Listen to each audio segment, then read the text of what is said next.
Vous avez les salutations de l'église de Lisieux. Ok, je vais le redire. Vous avez les salutations de vos frères et sœurs de Lisieux. D'accord, c'est la famille. Mais pas que. Vous avez aussi les salutations des frères et sœurs de la famille de Vimoutier. Amen. Et l'église, c'est la même. Ah, il y a moins de amen. Il y a moins de amen. L'église, c'est la même. Alléluia, c'est l'église du Seigneur. Ce matin, je vous invite à partager un message qui... On va lire le passage, puis on verra après. Matthieu, chapitre 5. Matthieu, chapitre 5, verset 43. Matthieu, chapitre 5, verset 43, nous dit ceci. C'est quelques minutes, c'est peut-être affiché. Oh, super. Vous avez une technique au poil. Hein. Vous avez appris qu'il a été dit, tu aimeras ton prochain et tu haïras ton ennemi. Parfois, on apprend des trucs. Hein. Mais moi, je vous dis, aimez vos ennemis. Je vous rassure, ce n'est pas moi qui vous le dis. Qui parle ? Ah, c'est le Seigneur Jésus. Aimez vos ennemis, bénissez ceux qui vous maudissent, faites du bien à ceux qui vous haïssent et priez pour ceux qui vous maltraitent et qui vous persécutent. Tout le monde dit Amen ? Alors, gloire à Dieu, j'ai fini la prédication. Que Dieu vous bénisse. Alléluia. C'était court, Gilbert, t'as vu ? C'est vrai, il ne fallait pas en faire toute une montagne. Afin que vous soyez fils de votre Père, qui est dans les cieux. Car il fait lever son soleil sur les méchants et les bons, il fait pleuvoir sur les justes et les injustes. Si vous aimez ceux qui vous aiment, quelle récompense méritez-vous ? Les publicains aussi, n'agissent-ils pas de même ? Si vous saluez seulement vos frères, que faites-vous d'extraordinaire ? Les païens aussi, n'agissent-ils pas de même ? Et on va s'arrêter sur ce verset. Soyez donc parfaits, comme votre Père céleste est parfait. Amen. J'aimerais vraiment m'arrêter sur ce verset parce que si, à l'heure actuelle, on se dit tout de suite, là, à l'instant T, qui dit « je suis parfait comme le Père est parfait » ? Vous avez 4 heures à peu près, je pense que Gilbert a donné jusque 15-16 heures, donc tout va bien. Qui ? Jésus enseigne ses disciples-là. Il est en train de leur parler, il est en train de les enseigner, et il y a une notion importante qu'ils ne connaissent pas. Ils ne connaissent pas cette notion-là, et eux, comme nous aujourd'hui, on a besoin d'entendre cela, c'est bien de l'entendre. On est d'accord, hein ? C'est bien d'entendre ces paroles. Hein ? Être parfait comme le Père est parfait, ah, formidable, la parole de Dieu, elle est extraordinaire. Hein ? Mais on a besoin de le réaliser pour nous, chacun individuellement. Et avant d'aller plus loin, j'aimerais savoir qui, parce qu'a priori, si j'ai bien compris, plusieurs personnes ne sont pas habituellement dans ces locaux. Qui fréquente ces locaux habituellement ? 3, 4, ça va. Ok. Toi qui as levé la main, gardez les mains levées 2 secondes. Je remarque une chose, c'est que votre pasteur, il ne fréquente pas les locaux. Si, ça y est, il a levé la main. Regarde autour de toi ceux qui ne lèvent pas la main. Regarde-les.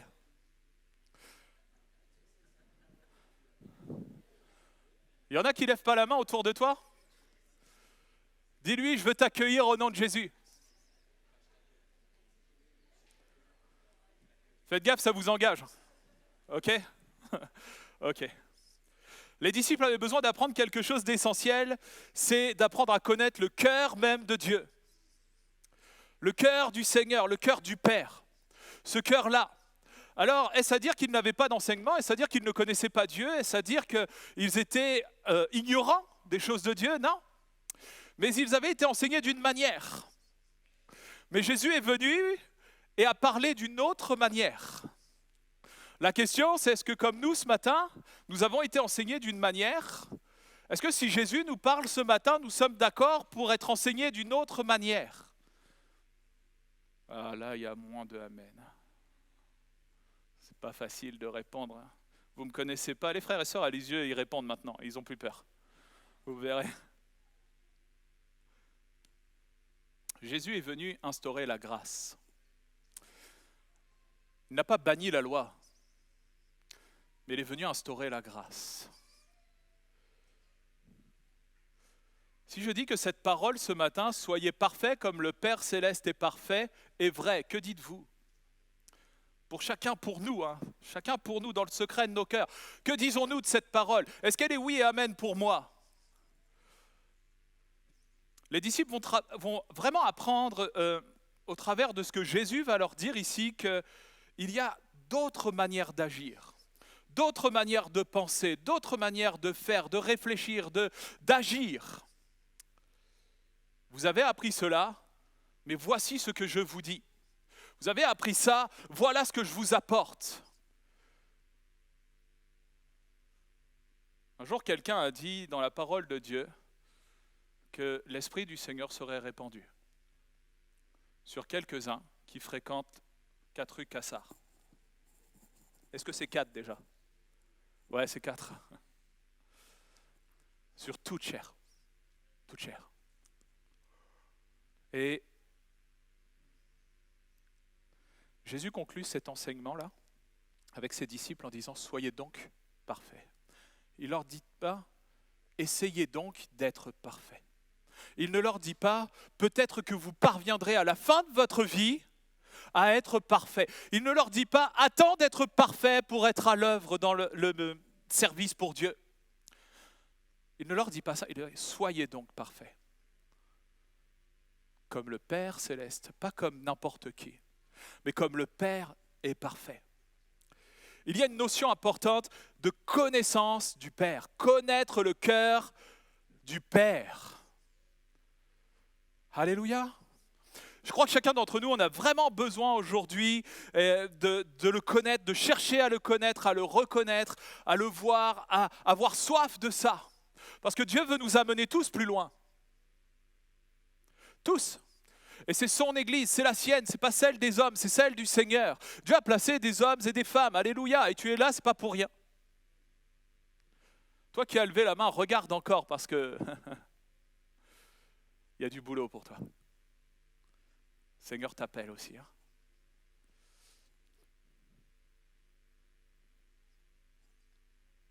C'est pas trop dur d'aimer et de bénir celui qui nous bénit. Plutôt facile d'aimer, de chérir ceux qui nous chérissent, ceux qui disent du bien de nous, alléluia, on est content, on est tellement heureux, on les invite à manger, amen, viens à ma table, il n'y a pas de problème. Mais quand il y a quelqu'un qui est un peu dur, qui a peut-être une parole difficile, quel cœur je manifeste moi? Quel cœur j'ai moi? Est-ce que c'est celui de Fred? Oui, je parle pour moi, chacun parle pour soi. Est-ce que quand quelqu'un m'attaque, j'ai soudainement un peu oublié ce verset? La Bible dit que toute la parole est bonne. Toute. Pas juste quelques mots, toute la parole est bonne. Et ce cœur du Père veut nous apprendre à aimer même celui qui est notre ennemi. Je ne parle pas du diable. Celui qui peut-être t'a fait mal. Celui peut-être qui a manqué de bienveillance, qui a peut-être été dur, qui t'a blessé. Dieu nous amène à connaître son cœur au point que ce soit son cœur à lui qui se manifeste au travers du nôtre. Et c'est cela que Jésus veut t'apprendre, faire comprendre à ses disciples. Soyez donc parfaits. Quand nous laissons le Saint-Esprit vraiment agir en nous, est-ce qu'il y a des gens qui sont là pour la première fois ou une des premières fois là? Ouais, ils ne vont pas lever la main. Ouais, t'es courageux mon ami. Que le Seigneur te bénisse au milieu de nous. Est-ce qu'on est content de voir ce... Ouais. Mais on est content pour qui? Pour nous, pour lui. Est-ce que tu veux croire au Seigneur Jésus? Ouais. Qu'est-ce qu'on dit alors, Gilbert, après? On dit Amen, parce qu'il a dit oui. Est-ce qu'il y a un peuple qui se réjouit pour une âme qui se repent ici? Alléluia. Dieu est bon, il sauve aujourd'hui. Il veut nous faire connaître son cœur à lui. Et le Saint-Esprit prend de ce qui est au cœur du Père et nous le communique, nous le donne. Afin que nous connaissions réellement son cœur et que nous n'agissions plus simplement à cause de qui nous sommes. D'ailleurs, si nous sommes enfants de Dieu, nous agissons en tant que Fred, enfant de Dieu, qui cherche à connaître le cœur du Père. Il nous rend capable, ce cœur, à cause de la grâce de Dieu, à cause de sa vie qui est manifestée par nous, en Jésus-Christ. Il nous rend capable toujours plus d'être parfait comme le Père est parfait. C'est pour ça que Jésus dit cela. Afin que nous prenions conscience que si nous laissons le cœur du Père, si nous recherchons à le connaître toujours plus et que nous les laissons au travers de nous agir, non seulement nous on est bénis, mais on bénit. Et quand tu bénis, tu sais ce qui revient vers toi?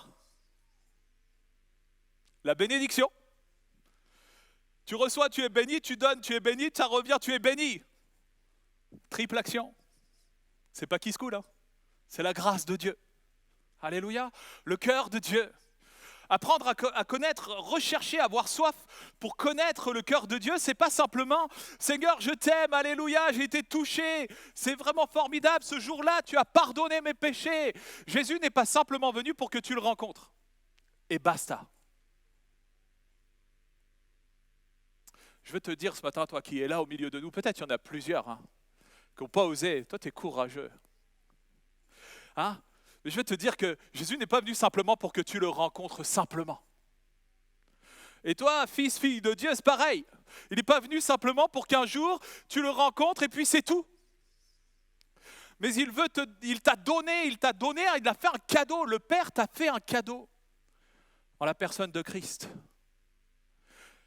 Et ça ne s'arrête pas là. Il te l'a donné afin qu'il croisse en toi. Qu'il grandisse, qu'il prenne plus de place, afin que son esprit aussi soit en toi et qu'il te fasse connaître son cœur à lui. J'aimerais parler d'un homme dans la parole de Dieu qui se trouve dans le livre de Luc, chapitre 15. Et vous connaissez par cœur cela, je pense, pour certains. Pour ceux dont c'est les premières fois, vous ne connaissez peut-être pas, mais c'est le récit d'un père et de ses deux gars. On va le lire. Luc, chapitre 15, verset 11. C'est Jésus qui parle, il dit encore, un homme avait 2 fils. Le plus jeune dit à son père, « Mon père, donne-moi la part de bien qui doit me revenir. » Et le père leur partagea son bien. Peu de jours après, le plus jeune fils, ayant tout ramassé, partit pour un pays éloigné, où il dissipa son bien en vivant dans la débauche. Lorsqu'il eut tout dépensé, une grande famine survint dans ce pays. Et il commença à se trouver dans le besoin. Il alla se mettre au service d'un des habitants du pays, qui l'envoya dans les champs garder les cochons, les pourceaux. Il aurait bien voulu se rassasier des carouches que mangeaient les pourceaux, mais personne ne lui en donnait. Étant rentré en lui-même, il se dit « Combien de mercenaires chez mon père ont du pain en abondance, et moi ici je meurs de faim. Je me lèverai. » Décision. J'irai vers mon père et je lui dirai « Mon père, j'ai péché contre le ciel et contre toi. Je ne suis plus digne d'être appelé ton fils. Traite-moi comme l'un de tes mercenaires. » Et il se leva et alla vers son père. Comme il était encore loin, son père le vit et fut ému de compassion. Il courut se jeter à son cou, le baisa. Le fils lui dit « Mon père, j'ai péché contre le ciel, contre toi. Je ne suis plus digne d'être appelé ton fils. » Mais le père dit à ses serviteurs « Apportez vite la plus belle robe et revêtez-la. Et l'en revêtez, pardon. Mettez-lui un anneau au doigt et des souliers aux pieds. Amenez le veau gras et tuez-le. Mangeons, réjouissons-nous. Car mon fils que voici était mort, il est revenu à la vie. Il était perdu et il est retrouvé. Et ils commencèrent à se réjouir. Mais il y a un grand frère. Ah, on aimerait bien que ça n'existe pas, ça. Hein. Mais il y a un grand frère et il est dans le champ et lorsqu'il revient, nous dit la parole, il s'approche de la maison, il entend la musique, les danses, il entend la fête, quoi, la réjouissance. Il appelle un des serviteurs, il ne rentre pas. Il fait venir quelqu'un. Hein, et il dit, mais il se passe quoi? Et le serviteur dit, ton frère est de retour. Et parce qu'il l'a retrouvé en bonne santé, ton père a tué le veau gras. Il se met en colère et ne veut pas rentrer. Son père sortit et le pria d'entrer. Mais il répondit à son père, voici, il y a tant d'années que je te sers, sans avoir jamais transgressé tes ordres. Quel fils exemplaire, hein. Alléluia. Et jamais tu ne m'as donné un chevreau pour que je me réjouisse avec toi. C'est ça qui est écrit ou pas?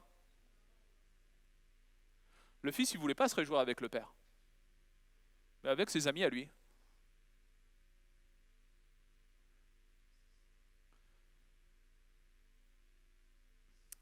Et quand ton fils est arrivé, celui qui a mangé ton bien, avec des prostituées, c'est pour lui que tu as tué le veau gras. Mon enfant, lui dit le père. Mon enfant, tout ce que j'ai est à toi. Tout ce que j'ai est à toi.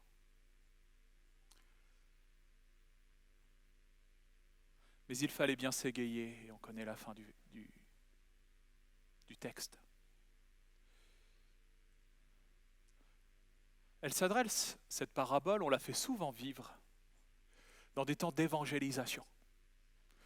On dit, voyez comment il est bon de revenir au Seigneur. Alléluia, Dieu nous accueille les bras ouverts, c'est formidable. C'est vrai.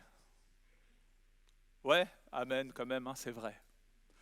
Dieu nous accueille. Vous savez, un jour, j'ai connu le Seigneur, j'ai été un peu dans une situation bizarre, mais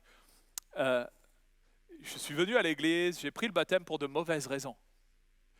Et puis, je suis reparti, forcément, une tempête est arrivée et je n'étais pas enraciné, donc je suis reparti faire plus de bêtises encore. Parce que celle d'avant n'était pas assez grande. Et un jour, quelqu'un m'a parlé. Il m'a dit, tu sais, moi, je ne veux pas prêcher pour une paroisse ou pour un clocher. Mais ça nous ferait plaisir de t'accueillir. Et quand je suis arrivé là, il y a une petite mamie qui est arrivée vers moi, comme ça, m'a pris dans ses bras, j'étais gêné, hein, vous savez, moi, ma femme pourrait vous parler de ça, mais je n'étais pas très sociable, du moins pas comme on l'entend. Et elle m'a pris dans ses bras, elle m'a dit, j'ai prié pour toi, je suis content de te voir. Ouh là là, je suis désolé, je crois que vous vous trompez, madame, on ne se connaît pas. Si, j'ai prié pour toi parce que je prie pour que des nouveaux viennent. Et à ce que je sache, je ne t'ai jamais vu. Donc j'ai prié pour toi et je vais m'asseoir à côté de toi. Jamais j'oublierai cet accueil. Quand on accueille avec le cœur de Dieu, jamais ça s'oublie. Mon frère, ma sœur, souviens-toi de ceux qui n'ont peut-être pas levé la main à côté de toi. Accueille-les avec le cœur de Dieu. Parce que nous, on peut être parfois le second fils. Et on voit peut-être de ceux et celles qui étaient ici, peut-être dans cette assemblée, je parle librement, mes frères et sœurs, hein. Je vous demande pardon, peut-être je veux heurter personne, mais peut-être que certains au milieu de nous reviennent simplement à l'église pour peut-être la présentation de Marius, ou peut-être autre chose, une invitation, un tract trouvé dans la rue, je ne sais pas, hein. Le site internet, un message sur le site. Et c'est dit, tiens, ce matin, peut-être que je vais aller pour faire plaisir, ceci. Si toi, tu ne sais pas pourquoi tu es là, Dieu sait. Et je prie que tu trouves sur ton chemin ce matin des frères, des sœurs, des enfants de Dieu qui t'accueillent comme ce père-là. Pas comme le second fils. Parce que le second fils, il est peut-être resté dans l'église. Il est peut-être resté auprès du Père. Mais il ne connaît pas le cœur du Père. Il ne vit pas avec le cœur du Père. Voilà, moi j'ai tout fait ce que tu m'as dit, j'ai jamais rien transgressé. Voilà, moi je suis resté dans l'église, j'ai fait toutes les réunions, même je faisais du rab. Et puis il y en a un, là, il est arrivé, puis comme par hasard, tu l'as baptisé dans le Saint-Esprit. Pourquoi pas moi? J'ai besoin du cœur du Père. Ça ne suffit pas juste d'être au contact. Je veux apprendre à connaître ce cœur. Dans mon intimité avec le Seigneur, je veux découvrir encore plus du cœur de ce papa formidable. Un Père extraordinaire qui m'aime et qui t'aime. Ouais. Et qui veut que son cœur parfait change ton imperfection. Qui se prétend parfait ce matin? Ah, là, il n'y a personne qui lève la main. Et moi non plus. Mais au travers du Seigneur, c'est son cœur qui se manifeste. Et je voudrais vraiment encourager les uns et les autres, vraiment ce matin, non pas parce que nous sommes parfaits au sens où on pourrait le comprendre. Pourtant, la parole nous dit « sois parfait ».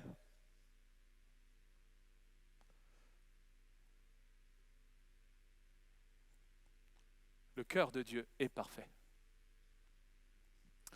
Et c'est lui que nous voulons laisser se manifester. Peut-être que tu me diras, moi je suis catholique ce matin. Et je ne comprends pas trop bien ce que tu me dis. Tu me diras peut-être je suis musulman, je suis juif, je suis ceci, je suis cela, je suis athée. Je suis venu pour faire plaisir. Je veux te dire ce matin que tu n'es pas venu pour faire plaisir, mais le Seigneur t'a invité. Il t'a invité ici. Et pas pour entendre un gars gesticuler et parler fort, mais pour l'entendre lui. Et recevoir son cœur à lui. Que tes yeux s'ouvrent. Et ça, ce n'est pas une dimension mystique. C'est une réalité. C'est vrai. Vous savez pourquoi? Parce que c'est la Bible qui le dit. C'est la Bible qui le dit. Regarde en toi. Regarde en toi là. Qu'est-ce que tu y trouves? Qu'est-ce que tu y trouves? Qu'est-ce que tu entends? Ce matin, on a chanté des chants. Alléluia, formidable. Merci au groupe de louanges qui se tient dans la prière, qui prépare ces moments. Merci au Saint-Esprit. Qu'est-ce que tu entends ce matin? Qu'est-ce que tu vois dans ton cœur? Est-ce que tu vois découler toutes ces choses qui viennent de Dieu, toutes ces choses qui ne viennent pas de toi? Et qui te bénissent, qui renouvellent, qui rafraîchissent ton cœur, qui te bénissent toi et qui bénissent ton entourage. Vous savez ce que l'Église a besoin? C'est de manifester ce cœur-là dans notre génération. Le cœur de Dieu. Pourquoi? Pour soi-même, simplement. Pour impacter tout l'environnement de l'Église. Et je ne parle pas de ces jolis murs, mais je parle de toi, de moi, de... Combien il y a de réunions en semaine ici? Une seule? Deux le dimanche, une dans la semaine? Allez, ça fait combien d'heures ça à peu près? 6? 5, 6 heures? Ouais. Est-ce que l'église c'est 5-6 heures par semaine? Mais c'est toi qui es l'église. Et Dieu veut que tu impactes tout ton environnement à cause de son cœur en toi, à cause de sa vie en toi, à cause du Saint-Esprit.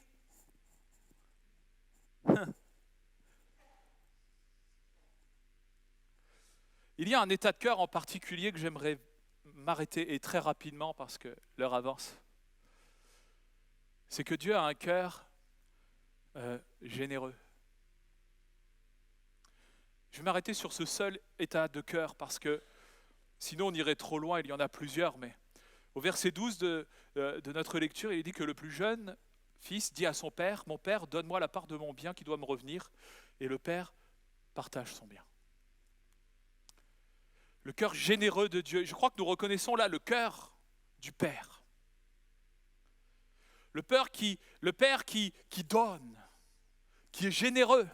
Ce Père qui n'est pas là en train de céder aux caprices d'un enfant, Mais en vérité, il veut bénir son gars, afin que lui puisse faire fructifier ce qu'il reçoit. On sait que ce fils a dilapidé toutes ces choses, mais à la base, moi je crois que le père voulait bénir son fils. Je crois vraiment qu'il voulait simplement le bénir.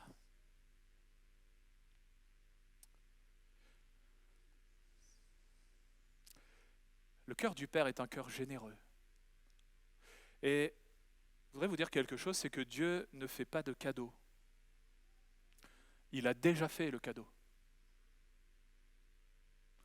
Il t'a déjà fait ce cadeau. Il est déjà accompli. Il est déjà à ta disposition. Vous savez, je raconte souvent ça parce que ma femme, ça la fait rire, mais moi aussi d'ailleurs. Mais le premier cadeau qu'elle m'a offert, je me suis fâché. Ça vous semble bizarre? Ben ouais, mais il y a des choses parfois, ça vous semble tellement naturel. Recevoir un cadeau, tout le monde pense que c'est waouh, formidable, mais elle m'offre un cadeau, elle veut me bénir, elle me dit tiens, tu as besoin de ça, je vais te le... Tiens, regarde, je t'ai donné, je t'achète un cadeau avec ce cœur, alléluia, elle est amoureuse. Hein. Elle dit ouais, super, tiens, je vais te donner. Et moi, j'arrive et je la rembarre. Mais clairement, dur.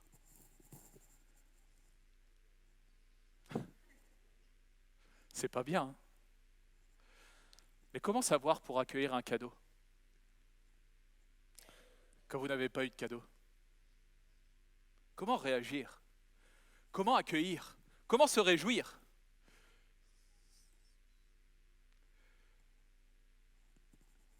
Dieu t'a fait un cadeau. Il est fait. Il est là. Et de toute éternité, il était prévu ce cadeau. Et Jésus est venu. Ouais. Il est venu.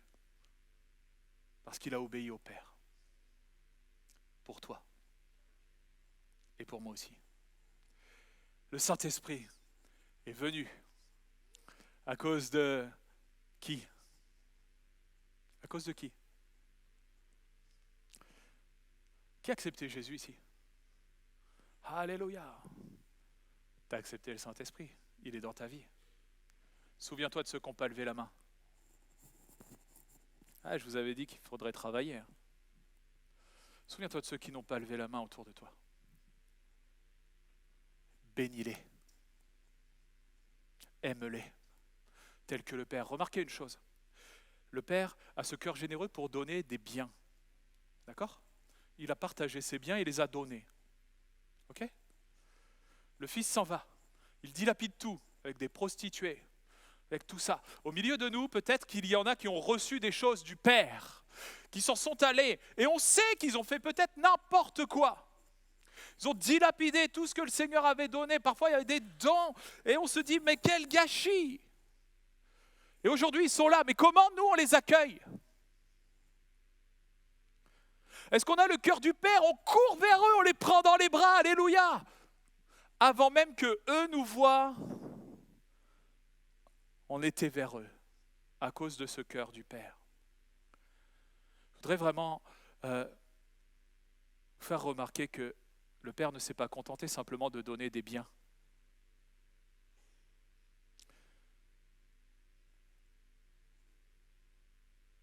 Il a transmis aussi des choses qui ne sont pas factuelles. Il a accueilli son fils. Remarquez une chose, c'est que même pour le fils qui était en colère, c'est le Père qui s'est déplacé. Combien d'hommes de Dieu dans la parole ont été en colère contre lui? Mais Dieu est toujours venu. Peut-être tu es en colère ce matin. Et je voudrais que tu ne vois pas Frédéric, Gilbert, Daniel ou même Monsieur Chédru, ils étaient là avec un autre Daniel. Mais que tu vois vraiment le cœur du Père au travers de tout cela, au travers de celui, celle qui est à côté de toi, devant, derrière toi, au travers de ceux qui ont conduit ce temps, au travers de ceux qui jouaient de la guitare, de ceux qui étaient musiciens, au travers de cela, que tu puisses avoir vu le cœur du Père et avoir été impacté à cause de cela. Comme s'ils étaient venus de la part du Père t'accueillir, te donner cet amour qui n'est pas naturel, mais qui vient du Père. Je ne connais pas les situations vraiment, et j'ai dit à Gilbert, tu prends un risque en me demandant de venir comme ça. Mais je crois dans l'influence, mais plus que ça, en l'onction de l'Esprit. Et je voudrais vraiment que tu puisses réaliser que peut-être tu es de nouveau dans cette maison, peut-être c'est la première fois. Mais Dieu t'attendait, il était déjà à ta rencontre, il était déjà parti à ta rencontre. Il était déjà venu vers toi. Avant même que tu décides, il était déjà venu vers toi. Dieu t'aime. Et c'est son cœur qu'il te révèle.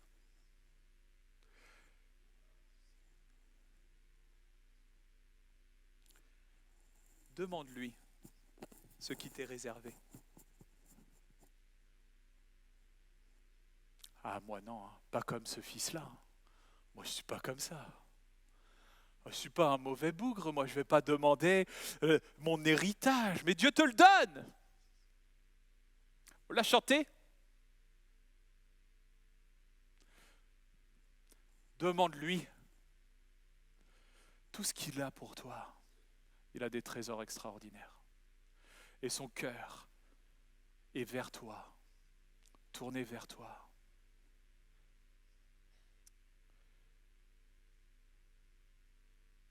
Voici ce que nous lisons en Jean 15 au verset 7. Vous demanderez ce que vous voudrez et cela vous sera accordé. Ce qui manifeste la gloire de mon Père, c'est que vous portiez beaucoup de fruits. Vous serez alors vraiment mes disciples. Fin du verset 9. Demeurez dans mon amour. Verset 11. Je vous dis cela afin que ma joie demeure en vous et que votre joie soit complète. Aimez-vous les uns les autres comme je vous ai aimé. Mon frère, ma sœur, accueille comme le Père. Cours vers ceux qui n'ont pas levé la main. Va les chercher de la part du Père. À cause du Père qui a placé Jésus, que tu as accepté dans ta vie, va vers eux, cours vers eux, accueille-les, tends tes bras, aime-les. Peu importe la vie, peu importe le passé, peu importe peut-être le vécu même, Dieu m'enseigne à aimer mon ennemi. Même si c'est ton ennemi, cours vers lui. Fou. Les jeunes diraient ces choses que tu dis là. Pourtant, c'est vrai. C'est vrai.